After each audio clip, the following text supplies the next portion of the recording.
പടച്ചവന്റെ പൊരുത്തത്തിന് വേണ്ടിയിട്ട് നിങ്ങൾ ഇബാദത്ത് ചെയ്യണം. ആ സമയമാണ് മഹാനായ ജുബൈർ റളിയല്ലാഹു അൻഹു മെല്ലെ പതിഞ്ഞ സ്വരത്തിൽ ചോദിക്കുകയാണ്, സയ്യിദ് ഇബ്നു അസ്ലമേ,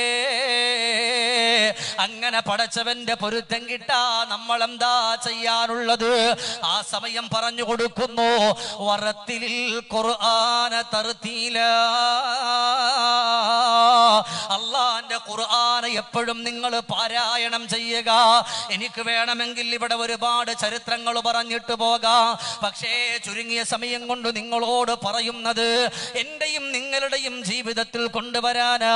പടച്ചവന്റെ പൊരുത്തത്തെ ആഗ്രഹിക്കുന്നവര് വറത്തിലിൽ ഖുർആന തർതീല, അള്ളാഹുവിന്റെ പരിശുദ്ധമായ ഖുർആൻ അത് സാവധാനം പാരായണം ചെയ്യലാണ്. സയ്യിദ് ഇബ്നു അസ്ലം തങ്ങൾ പറഞ്ഞു കൊടുക്കുന്ന വാക്കറിയുമോ? സ്വഹാബത്തെ, ഖുർആൻ നിങ്ങൾ പാരായണം ചെയ്താൽ രണ്ട് കാര്യമാണ് അള്ളാഹു നിങ്ങൾക്ക് തരുന്നത്.